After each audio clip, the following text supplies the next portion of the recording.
伊朗不是委内瑞拉。俄罗斯最近2天之内有5架 IL-76、Mi-28紧急运到德黑兰了。这种直升机专门对付低空目标。如果有无人机，或者是有特战部队要降落在总统府附近，这种直升机是最有用的。以色列最忌惮的是伊朗，伊朗接下来的核子设施会不会一夜之间就完成了？一旦完成，对以色列来讲，那是灭国的危机。将来有一天，如果说美国允许的话，以色列很有可能会来执行这种斩首计划。好，接下来关心，没有想到在此刻英法联军轰炸叙利亚，难道第三势力要正式的进入到中东了吗？川普恐怕进攻伊朗吗？这是另外一个议题，今天我们来做讨论的，因为现在看起来似乎有种种的迹象显示是有可能的。普丁则是出手军援，在此刻去军援伊朗。我们等一下也会来关注到的是俄伊同盟力抗美国。赶快来看到的是最新消息，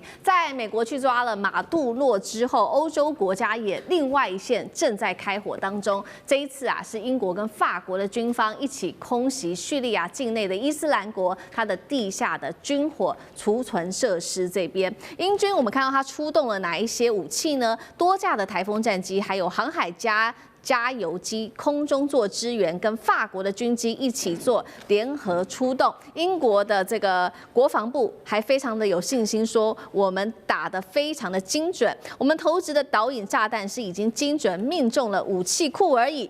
旁边的这些平民啊都没有任何人受伤，但是我们今天要问的问题是，为什么英法要选在这个时间出手呢？是不是因为川普才刚进军这个委内瑞拉，他看到了谁说，谁拳头大，谁就可以在这个世界，在这个全球拥有真理？所以这一次，到底英法，我们看到过去他们在有关于巴勒斯坦的问题上面意见是不一样的，为什么这个时候突然间团结起来了？难道是真的要反恐吗？还是他们在声援美国？难道英法这个第三势力接下来也要正式的介入中东国家吗？大师怎么解读？表面上是声援美国啦，因为美国前几个礼拜他们有几个在这个伊拉克的这个叙利亚的美军被这个伊斯兰国的这些派系给他杀掉了，所以川普震怒，他就派飞机轰炸，所以就是说美国先动武在先了。那这个表面上英法是声援美国，那反恐的话，我觉得当然也是理由之一啦。不过真正理由，我觉得他们就是英法要展现欧洲这个军事力量的这个，目前还算没有完全被怎么讲，被排除在国际强国之林啊。这个对于英国、法国本身的振奋国民的国家这个国民的这个信心，提升执政者在国民心中的这个地位这个影响力更大。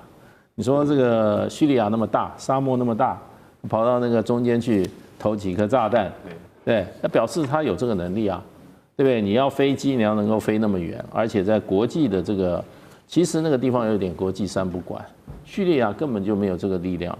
大部分是哪2个国家的力量？这个地方最主要是美国跟土耳其的力量。那所以这2个国家，美国已经先动手了，因为美军被杀，对，美国也好久没有在那边动手了。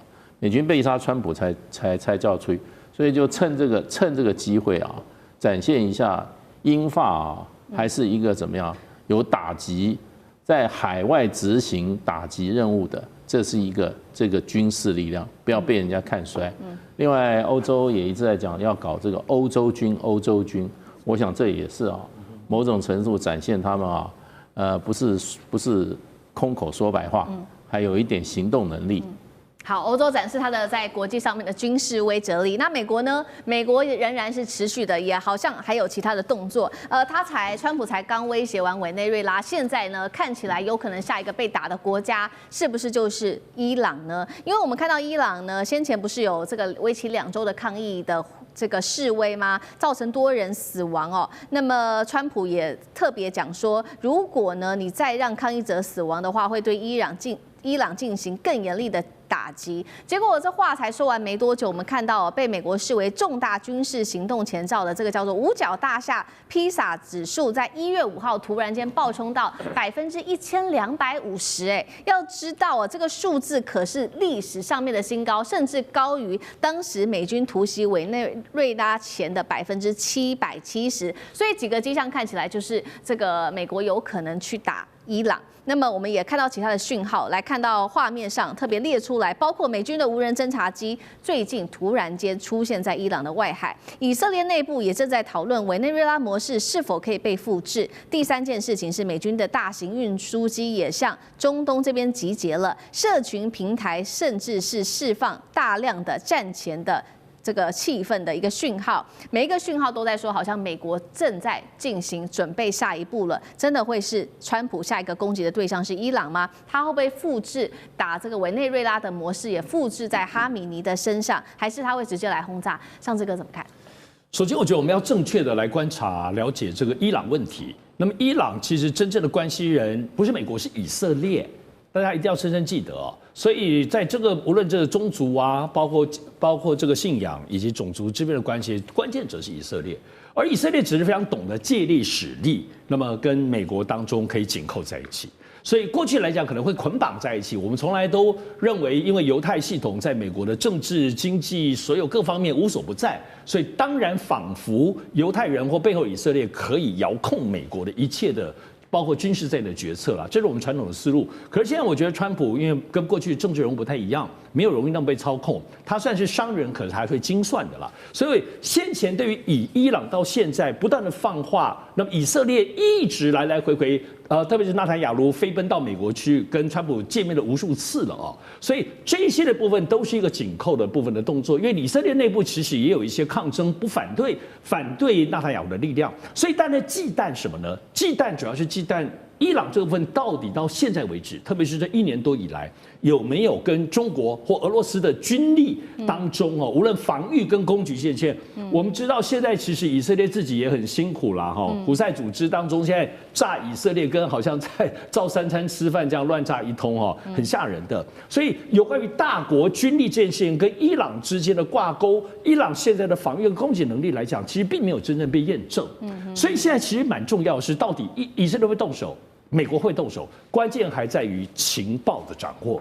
我觉得这次委内瑞拉的战争其实提醒我们这一点，就是说，真正的即使斩首行动也好，军力再厉害也好，关键还是在情报的掌握。这次美国最厉害是展现它一如既往的情报很厉害。所以大国之间，比如说中俄跟伊朗的具体合作如何，我们在委内瑞拉也看到，也都声援委内瑞拉啊。可是呢？问题是你真正的声援跟帮助来讲，没有精密到让美国可以不突破，所以伊朗我相信也是一样子。我想包括伊朗乌克兰战争，我们看到，明明你普丁你不是也可以斩首泽连斯基，你不斩首拖了3年多，你怎么回事？还是没有能力吗？还是你的情报当中也不见得现在跟过去 KGB 那么厉害了，没有办法突破美国或者乌克兰的保护网。所以我认为这次现在来讲，我们在思考包括伊朗的问题在内，情报系统的掌握好像是现在大国竞争，尤其在军事当中非常关键的一环。委内瑞拉这一次提醒了我们。好，确实哦，我们看到这个美国跟以色列现在都非常的担心伊朗它跟中俄在军事上面的这个军事突破到底到了哪里？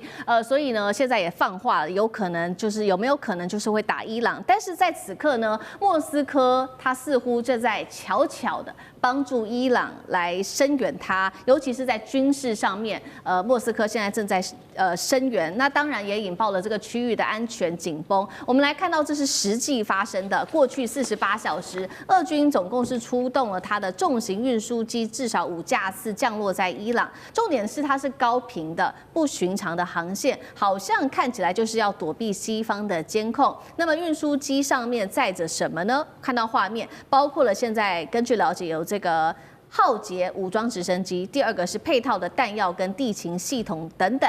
我们请干哥来帮我们分析，可能俄罗斯这一波重型运输机到底在装什么？传出哈米尼现在也很紧张，好像有一个计划，他要逃到莫斯科去，有没有可能呢？难道伊朗的政权真的面临危机了吗？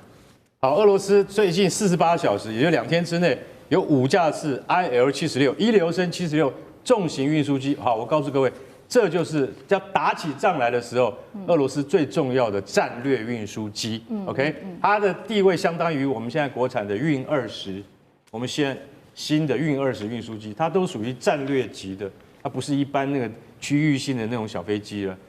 这些运输机往返5次，那你就觉得很奇怪啊，因为当然 IL-76它曾经当过商用的货机，可是这个从俄罗斯空军飞来，那一定是军用机。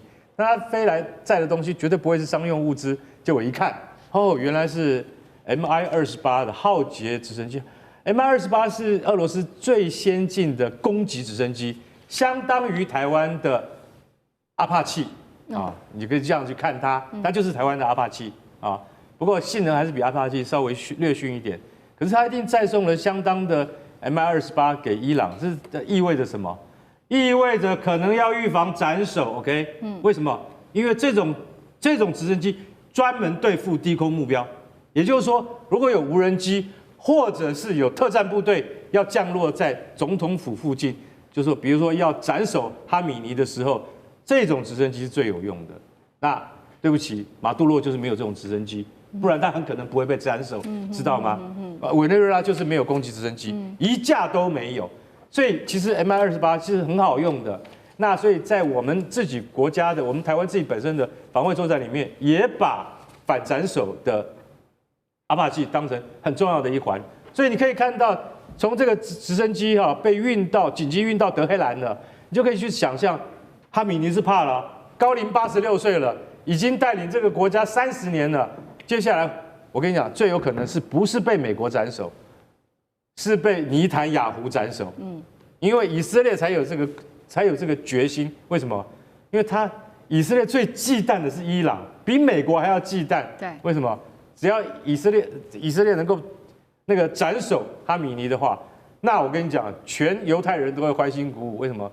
因为这放在心中那个刺已经很久了。虽然这几次的，比如说12日战争，以色列是打赢了，但是他们没有办法保证伊朗接下来的核子设施以及它的浓缩铀计划会不会一夜之间就完成了？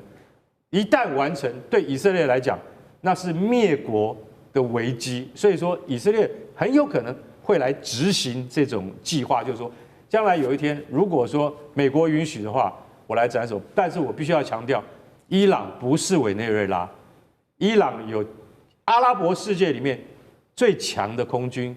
跟最优秀的飞行员，他现在就是说，除了埃及之外，第2强的就是伊朗空军。接下来赶快看到，尤其在中东地区这边战事是一触即发了。纳坦雅胡这一回逼川普要点头要开战，伊朗则是飞弹全国已经准备好了齐射了。另外一方面，他们又有大陆的武器来做撑腰，当中包括了有歼20吗？红旗9进场，中东战火还压得住吗？今天会一起的来做关心。这是来自于最新消息 ，NBC 美国的媒体透露的。他说，以色列总理纳坦雅胡12月29号的时候已经预估了他会访问海湖庄园，和美国总统川普他们会一起讨论，接下来他们希望能够再度的对伊朗来发动军事上面的打击，原因就是因为他们认为伊朗从12月22号开始就发起了新一轮的这个弹道飞弹的试射，并且在许多大城市不断的试射飞弹。这当中他们提到的地点包括了有德黑兰、伊斯法罕，还有这些马哈巴德等等的大城市进行飞弹的试射。所以以色列官员这样说，他指控伊斯兰革命卫队可能会有眼转为真正的战争来对以色列发动攻击。以色列宣称的，他说伊朗会由演转战是真的情资，还是他有可能恶人先告状、先发制人的一个铺垫的话术吗？纳坦雅胡他会不会真的成功说服川普先下手为强？成功几率又有多高？苑老师怎么看？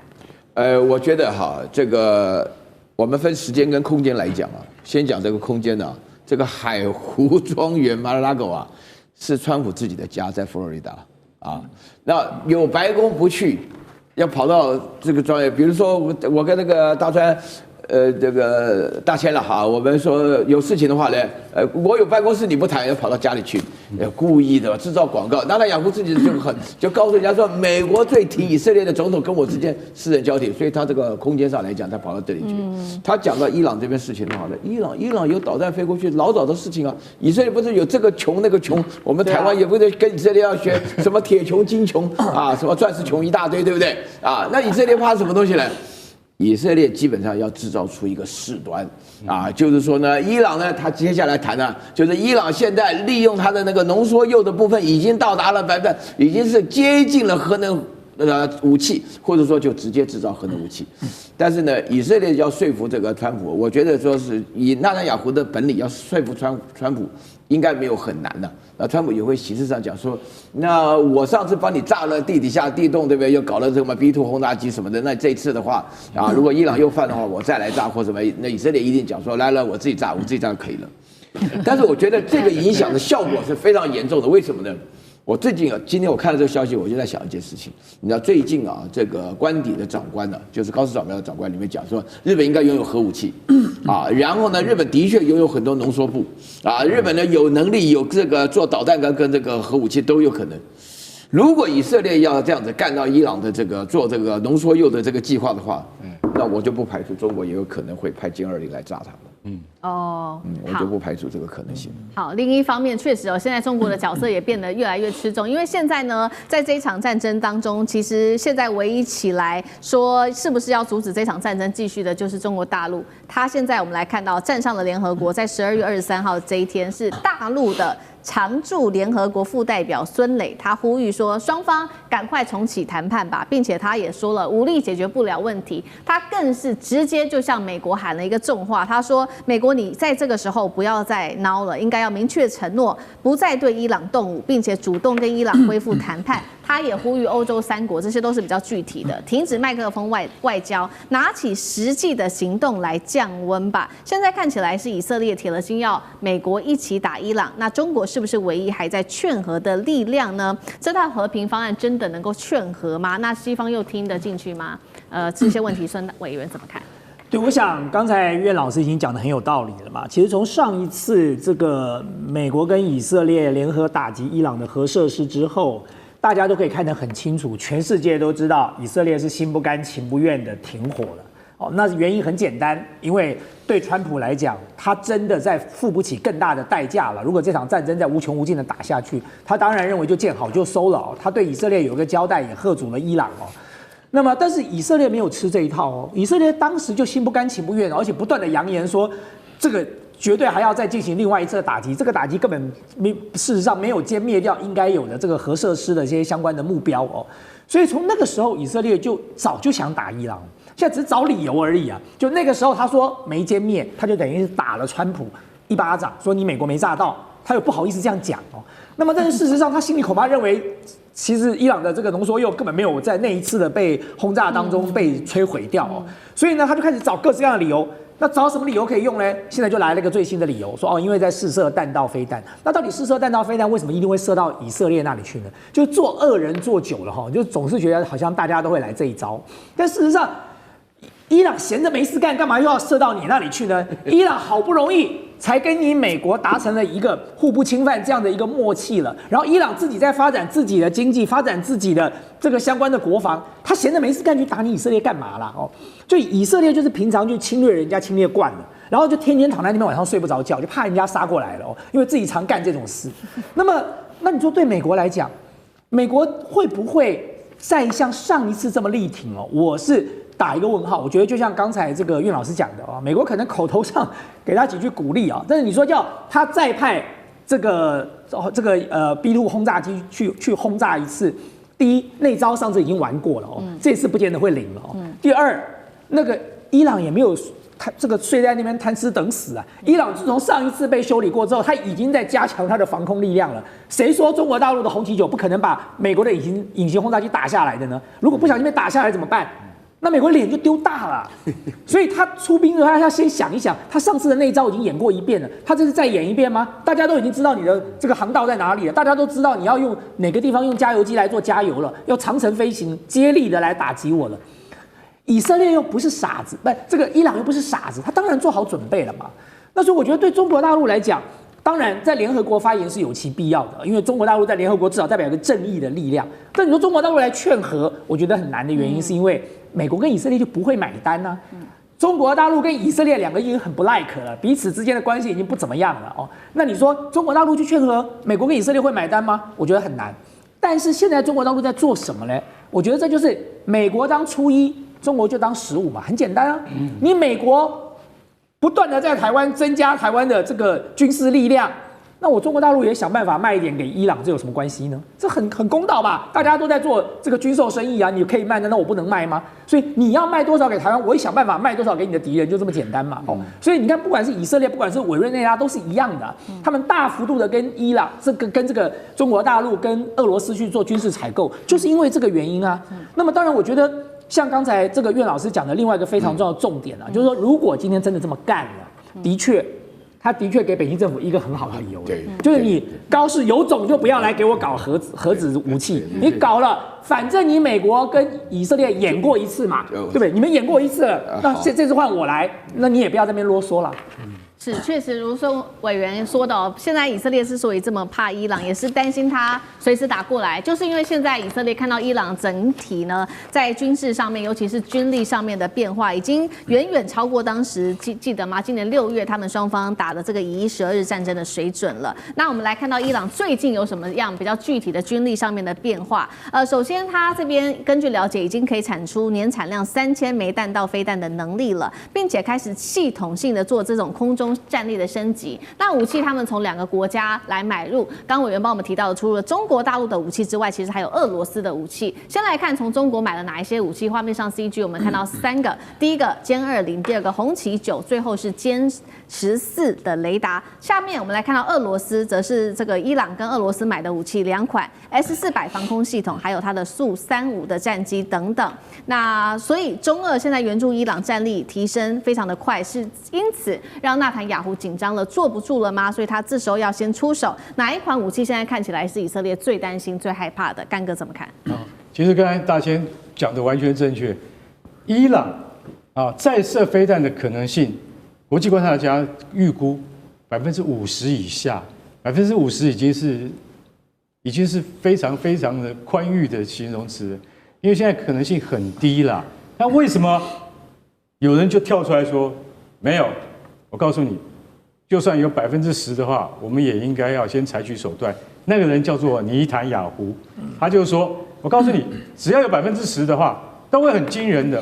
为什么？因为大家已经知道，这从6月到现在已经补足了3000枚飞弹了，是真的，是真的。”接下来我们要来关心中东情势哦。川普最新消息已经夜袭了奈及利亚，但是有一说是否剑指的是伊朗真正现在中东最紧张的地方呢？来看到伊朗现在说3000枚的飞弹已经在待命了，包括来自于大陆的歼20、红旗9加持。那美国跟以色列还会继续的来开战吗？今天就这些议题一起来做关心。3个火线话题，今天我们会带观众朋友一起来特别关心到中东要来做解答的话题。耶诞节川普下令了空袭奈及利亚，这一刀现在在看会不会也是在为伊朗接下来的攻击来试水温呢？第二件事情，伊朗放话的，他说2000枚飞弹我们已经准备好了，放在特拉维夫这边做试射，再加上呢，他们现在正在修复他们的 S300，还有飞弹，现在说年产量已经开到了3000枚1年了。以色列能够成功把美国拉下水，一起先发制人攻击伊朗吗？这个是第2个问题，我们会一起做解读。最后我们会来关心到的是，大陆会不会提供给伊朗，包括它的歼20、红旗9跟歼14的雷达？如果进入伊朗的话，美军的 B2还能不能想飞就飞，撑得住吗？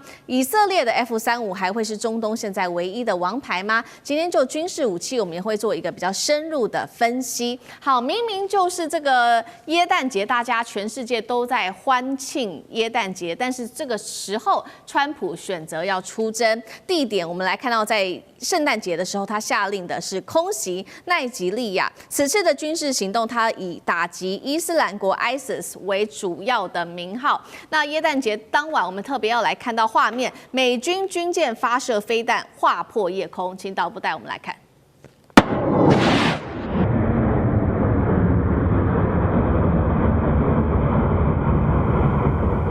除了飞弹划破夜空之外，战机也飞越到了非洲的上空，直接对奈及利亚的西部发动了惨烈的空袭。这一场空袭行动，目前死伤还在持续的统计当中，但是至少已经造成5人死亡、35人受伤的惨剧。川普亲自在他的社群上面写下了：今晚我以3军统帅身份对奈及利亚西北部伊斯兰国的这一些恐怖分子发动致命空袭，因为他们过去不断对无辜的基督徒进行残忍屠杀，是数个世纪以来前所未见的。他也祝恐怖分子圣诞快乐。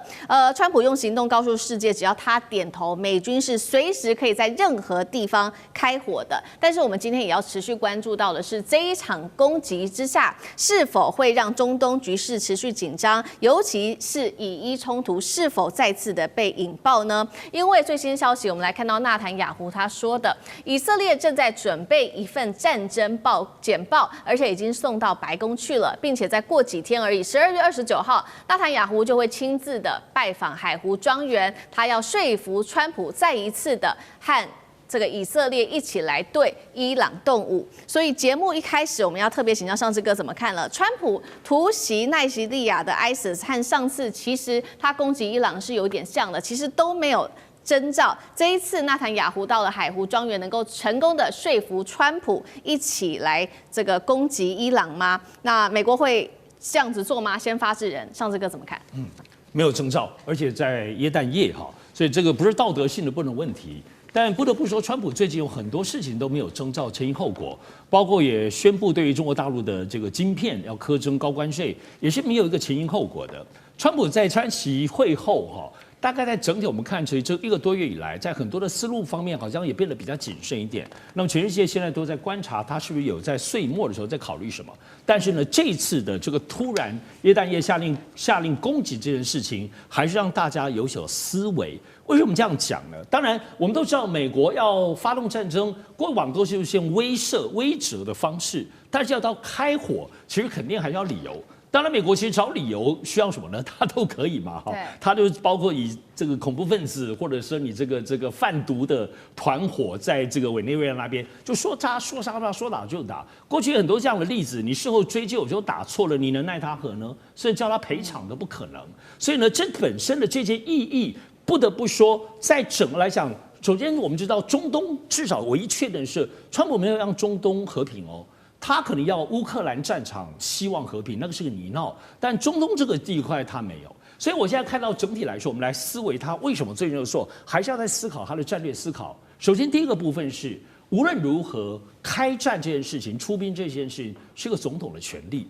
川普虽然是商人性格，他在关税战展现了很多仿佛是商业谈判，但是权力这种东西就只有军事才能够体现一个政治权力的绝对，所以他还是要出兵哦。那么包括奈及利亚现在在对委内瑞拉，大家关注的也是他什么时候出兵，但那边比较复杂，所以他考虑的没有像奈及利亚这小猫咪说打就打。是第二个部分是，确实他在中东没有停火这个意图，主要想也包括约翰诺贝尔平奖没得了哈，你不能够又得奖，然后说你都没有打过仗，至少人家奥巴马还稍微收敛一点点，人家得了，所以他现在没有得就可能先打，还是有一些个人状态哦，这是大家要分析。第三个，我觉得这个都知道，最近其实在美国方面公布了国家安全战略，也公布了中国军力报告，对于美军总体性的跟中国的落差，川普确实需要一个提振的具体的动作，不只是用嘴巴或数字，所以他现在这个部分动作，我相信也会拉抬整个对于美军建军跟接下来的各方面的发展研发，要投出更多的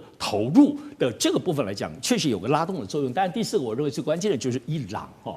观察伊朗这件事情，算是声东击西、敲山震虎。对于奈及利亚肯这么做，对于伊朗现在传出跟中国是有一些在军事设备方面的部分的合作来讲，也应该是一个威慑的意义。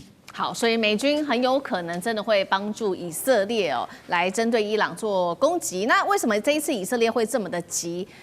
其实原因就是出在以色列已经看到了伊朗在军事上面，尤其他们的军力已经越来越强大了。几方面我们来看到军事武器上面他们怎么样去做升级，3点来看到 CG。第一个 S-300的防空系统正在修复，第二个弹道飞弹的生产线现在已经全面是重启了，重点是这个飞弹啊还是达到24小时不间断的量产，预估年产能可以到达3000枚。12日战争大家还记得吗？当时伊朗实射了631枚飞弹就已经重创以色列了。这一回伊朗再对以色列喊话，他说呢，下次如果再爆发冲突的话，那就不是600多枚飞弹的问题了，他会发射包括了2000枚飞弹，那么数量还有速度、机动、变轨会同时的一起用上。那包括了这个2000枚的饱和打击，再加上法塔赫1等高超音速飞弹，以色列这一回到底挡不挡得住？厉将军怎么看？以色列这回会挡不住。我认为说是，美国一定会协助以色列先发制人，先下手为强，对伊朗来实施攻击。要不然的话，以色列极可能会遭受到灭国之灾。那为什么会讲到这么严重？因为战争的形态已经很明显的改变了。那以色列它这个国家最大的弱点是在它的国土没有什么战略纵深，这是第一个。第二个来讲的话，它四面环敌。第三个来讲的话，他在这边立国之后，跟周边的这些穆斯林国家都没有好好的睦邻相处，反而不断的制造仇恨。尤其像现在加沙走廊的情形来讲的话，它可以说是对周遭的国家不只是这个让他们仇恨而已，根本就是加深他的人道的这种危机。所以那在这个6月份的时候，那12日战争里面，我们看得到。刚开始的时候，以色列可以凭借它的这种防空导弹，所谓的大卫投石或者剑山，甚至铁穹系统，拦截住大部分的伊朗所发射的导弹。但是当战争过了中期以后，我们慢慢发现说，伊朗已经找到诀窍，怎么样来突破这个以色列的防空网，然后精准的命中他所望达到的、所要涉及的这些目标。我们看到以色列几个重要的地标来讲都被达到了，包括他们的机场，包括港口包括到纳坦雅胡自己的别墅都遭受到命中，还有他们的情报中心也被打到。可见的后半期来讲的话，伊朗已经找到方法。当然，由于美国的介入那第二个美国的介入，那能够让这场战争那时候收手。那另外一个会收手的，伊朗那时候会收手，还有一个原因就是它完全没有空防。那以色列这个国家，它最大强大就是在它掌有整个中东地区的制空权，也就是它有 F-35战机，美国提供给它 F-35战机。那伊朗来讲的话，它制空权是完全没有。其实以色列来讲的话，它防空的性能，我们这次已经看到有很多漏洞，包括连胡塞组织都可以很精准的3不5时打中它的国际机场。那如果说是伊朗之后来讲，如果说能够同时这个现在来讲大量的制造这个超高音速导弹，然后提升它的性能，而且可以同时以一次200枚齐射的方式做一个饱和攻击来讲的话，我认为以色列以它现在的防空能力来讲，它是挡不住的，因为它国土没有很深的纵深。我们经常会讲说不对称战争，不对称战争。我觉得伊朗这次对以色列，其实上他用导弹的攻击，而不是用传统的战机或者战车这种传统武器来攻击，它可以说也是一种不对称作战的一种模式。那后续来讲，如果以色列不跟美国联手，先摧毁伊朗的这些生产导弹的这些工厂跟设施来讲的话，那一旦伊朗这个壮大之后，我觉得他要去拦它，那是非常的困难的。好，确实如将军所刚帮我们特别提到的，这个伊朗过去缺乏它的制空权，所以可以看到它现在也不断在加强它的空防。除了刚刚特别提到超高音速导弹之外，还包括接下来会有来自于中国大陆更多的支援，不管是在隐形战机啊，或者是其他的导弹，甚至是雷达预警等等。那其实呢，我们看到最新市场传出来的消息，伊朗呢，它已经计划了，接下来会用20亿美元的石油来换来自于大陆的武器支援，3款武器器，赶快来看到第一个大陆的歼20隐形战机，第二个红旗9防空系统，最后是歼14预警雷达。等于说不只是买武器，这是买的是一套作战体系，反隐形、防纵深打击。如果在这样子的一个情况之下，美军的 B2 还可能自由进出在伊朗这边吗？以色列的 F35是不是这一次真的在中东遇到很强劲的对手了？张将军怎么看？我认为伊朗他拿20亿美元买这些相关的武器装备啊，效果有限，因为毕竟伊朗的幅员太广阔，你这20亿大概就是600亿台币，能够买多少？你要买飞机，飞机都很贵的，你能够买几架歼20？你要买这个红旗9B 的地对空的飞弹，你也能买几套？就伊朗那么大。然后另外一个这个歼14的预警雷达，歼14是中国大陆电子科技研究所第14所，所以拿歼14，我说歼14一般来讲都是飞机啊，歼15、歼16、歼20呢，怎么会有歼14的这个预警雷达呢？那个可能是第14的电子研究所专门做雷达，拿这个来命名，所以他对这个名词还蛮陌生的。我认为伊朗出了3个问题，第一个经济问题没办法支撑他的国防需求。因为他要建立很完整的空军，空军很烧钱呐，飞机雷达都是非常贵的，20亿杯水车薪不够。我认为经济没办法。伊朗现在的国民所得，每一个人的 GDP 4200块美金，穷不穷？穷啊！你还有没有这个钱？打仗就是钱了，军备还是钱呢？我认为伊朗经济没办法支撑。第二个，买了这些歼20，还有红旗9，还有这些我们讲的反逆中雷达的这个雷达系统。这个东西你要训练，你训练个飞行员没那么容易的，要很久，要基础训练、高级训练，然后再换装成这个歼20的这方面的飞行训练，也变成一个完训的飞行员，要很耗时间的。然后训练完毕之后，你要不要组合训练？要组合训练，你不能只是单打独斗，现在已经进入系统化跟网状化作战的模式了。你要真的要单打独斗，还真的不行，要搭配预警机，空中预警机能不能发现？我认为这个问题很大哦，没办法发现，然后把这个讯号给歼20，歼20去对这以色列来这个突穿进来的，来这个拦截他的 F35，或者是美国的 B2幽灵轰炸机，你这个都要组合训练，不是只能单打独斗，是你还有空地配合，空地配合要做，这一经过训练，没有3年5年下不来，所以我认为伊朗想要建制成这一个具有这个空权的这方面的打击力量，我认为还要一段时间。另外我们来看到就是说情报战，打仗打情报，美国的 CIA 中情局跟以色列的情报系统摩萨德两个联合起来，这伊朗怎么部署？可能都被以色列跟美国抓得一清二楚，摸得一清二楚。以色列会不会将来会不会先发制人？一定会先发制人，一先发制人之后，伊朗就站在劣势。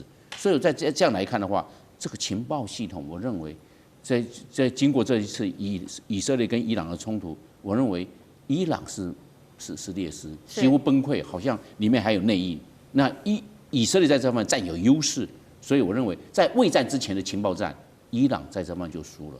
所以我认为伊朗想要建制成一个很强大的空军的武力，我认为还有一段路要走。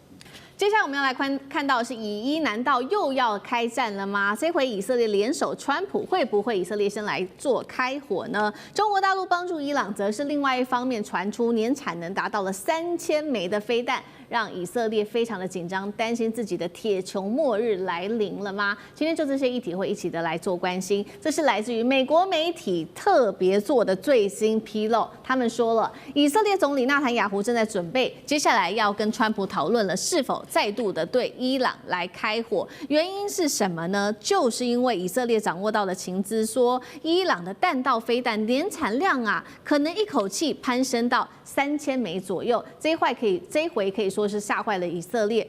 之所以这么紧张，就是因为大家还记得吗？在节目上我们聊过，在今年的6月份的时候，当时不是发生了这一场以伊12日战争吗？被称为是矛与盾的对决。伊朗当时发动了这一场饱和的攻击，出动它的包括了飞弹跟无人机，打爆了以色列的铁穹。现在以色列担心了，如果它真的能够做到年产能达到3000枚的这个弹道飞弹的话，是否就像是悬在头上的达摩克利斯之剑？铁穹可能再度的被打爆，所以以色列这一回他就想说，那干脆我先动手吧。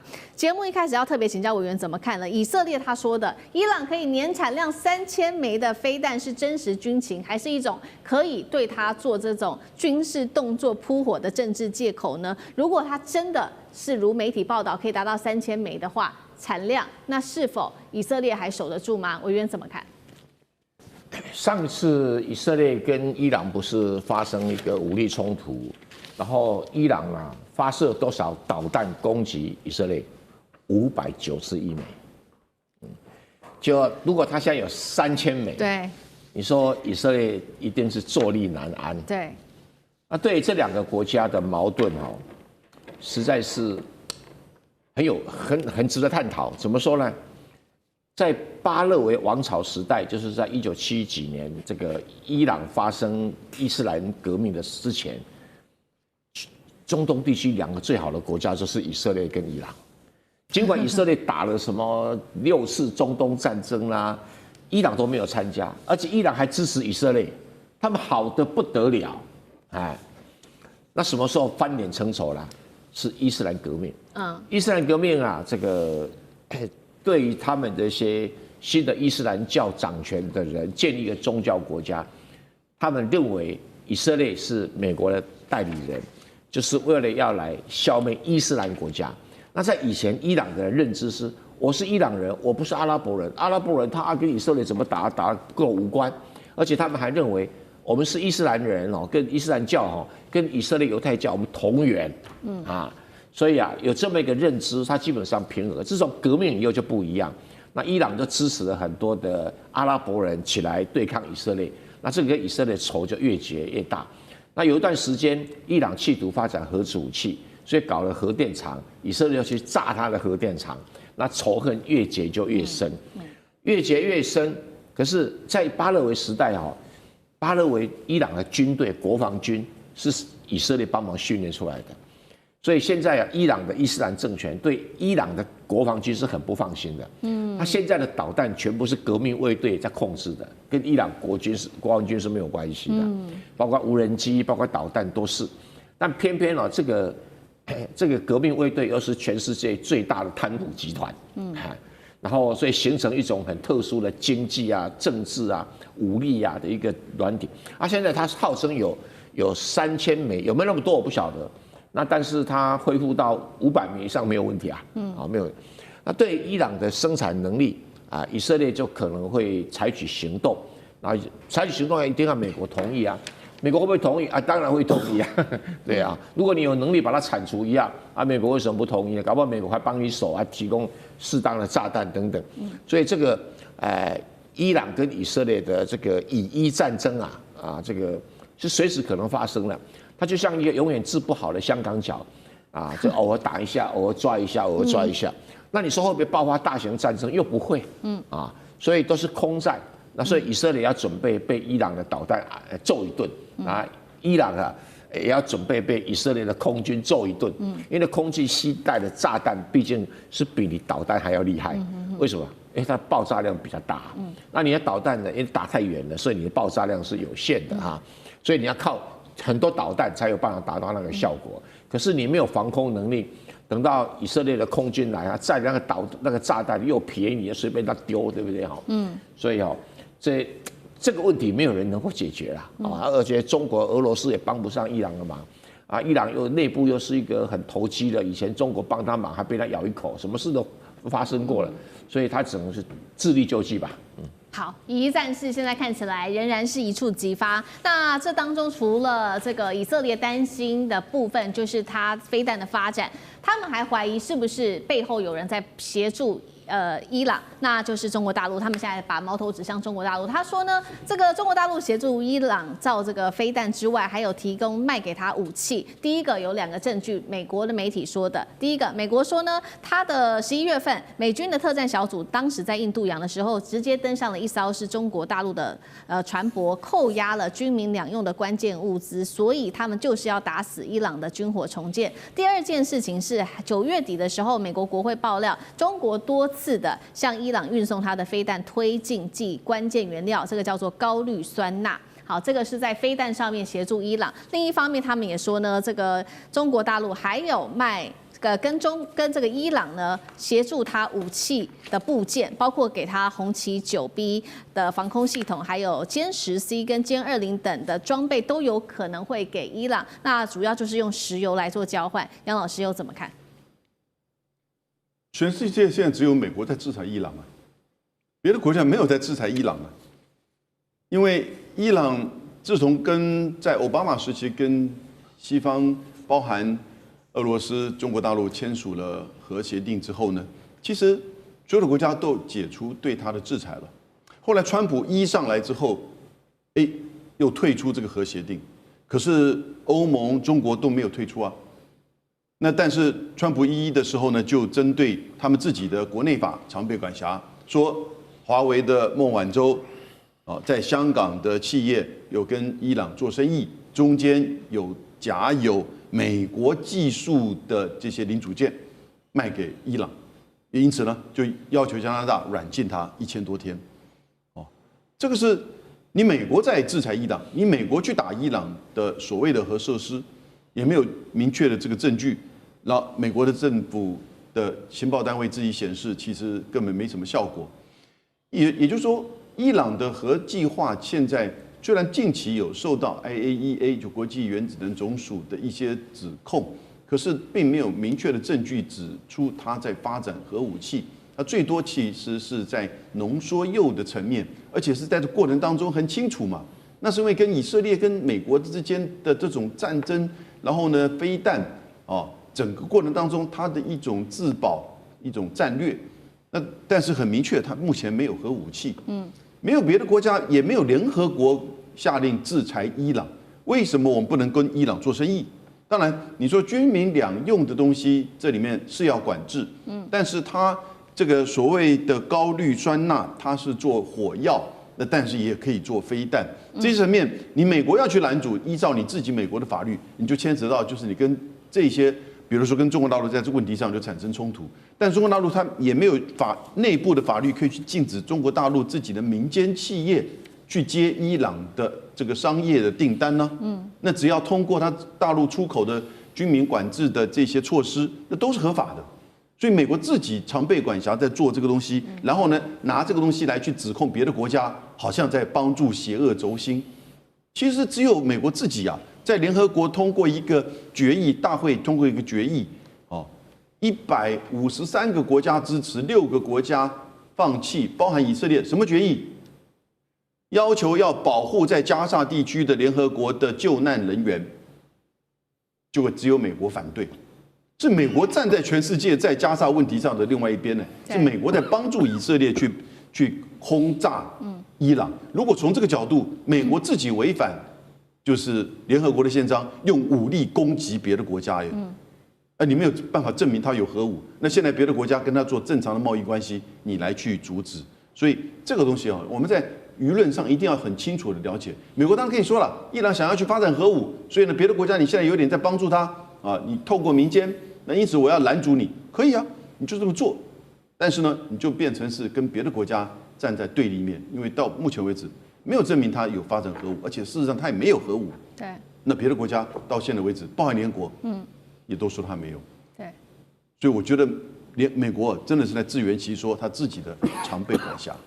确实哦，所以现在伊朗在美国跟以色列的这个威胁之下，它持续的加强它的空防，补齐它的战力。那刚刚提到了嘛，除了跟中国大陆买它的红旗9B之外，另外2个还是在评估当中的，就是它的歼10C跟歼20了。这一整套我们刚刚提到的3款武器，过去更是在这个印巴空战中击败过这个法国的标风战机。所以如果伊朗真的能够完成这些武器相关的部署，当然也要看中国大陆愿不愿意买啦。那以色列还会有优势吗？吕舰长又怎么看？